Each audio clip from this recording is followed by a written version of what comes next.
C'è un legame forte e forse sconosciuto ai più tra la città di San Donà di Piave e Giovanni Trapattoni, il mito degli allenatori.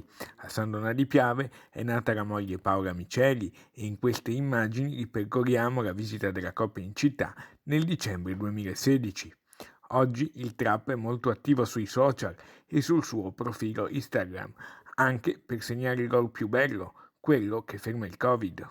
Così mi salvavo le gambe, così mi salvo la vita. Nel mese del compleanno di Giovanni Trapattoni, nato il 17 marzo del 1939, che ha quindi festeggiato 82 anni, abbiamo voluto celebrarlo con una raccolta delle dichiarazioni durante un'inimitabile, favolosa e vincente carriera. Ho sempre cercato di mantenere la mia, non la mia personalità, il mio modo di essere sempre uniforme, nel successo e anche nelle delusioni.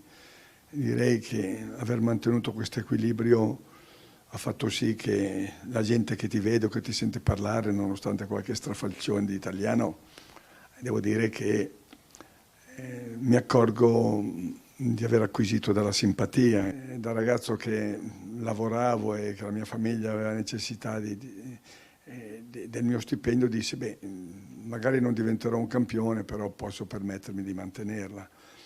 E quindi quando intraprendi questa strada è un sentiero dove davanti c'hai il buio, non è che c'hai uno spiraglio. Però strada facendo, credo che il mio merito sia stato un po' il carattere, la fortuna anche di non aver mai avuto infortuni. E allora auguri, mitico Trap, perché in fondo Se trovi il filo elettrico vuol dire che trovi la luce più avanti, insomma c'è un congiungimento, no, di ciò che si è interrotto.